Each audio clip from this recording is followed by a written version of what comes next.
வருகின்ற நாடாளுமன்ற தேர்தல் மட்டுமல்ல, அடுத்து வருகின்ற சட்டமன்ற தேர்தலிலும் பிஜேபி கட்சியுடன் அனைத்து இந்திய அண்ணா திராவிட முன்னேற்ற கழகம் கூட்டணி இல்லை என்பதை தெளிவுபடுத்துகிறேன். பாரதிய ஜனதா கட்சியின் தலைவர்களும் அஇஅதிமுகவின் தலைவர்களும் ஒன்றாக இணைந்து இந்த கூட்டணியை உருவாக்கி இருக்கிறார்கள். வாக்குல சுத்தம் இருக்கணும், சொன்ன வாக்க காப்பாற்றணும். நீ ஒருத்தனுக்கு பிறந்தவனாடா இப்படி போய் துரோகத்தோட முழு உருவமாக அன்றைக்கி எடப்பாடி இருக்காப்புல.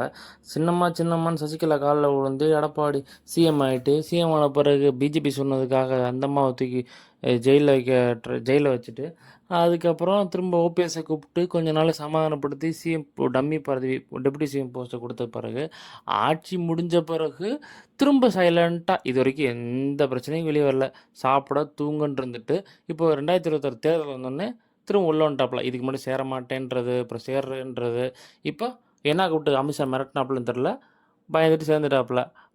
ஏடிஎம்கே பீப்புள் தயவுசெய்து இந்த இவர் இருக்க வரைக்கும் ஏடிஎம்கே உருப்படாது. ஏடிஎம்கே வேஸ்ட், 0 ஆயிடுச்சு ஆல்ரெடி ஏடிஎம்கே. எம்ஜிஆர் ரசிகர்கள் எப்படி பார்த்துட்டு சும்மா இருக்கீங்க? இந்த ஆளை தூக்கி வீசுங்க அங்கிட்டு.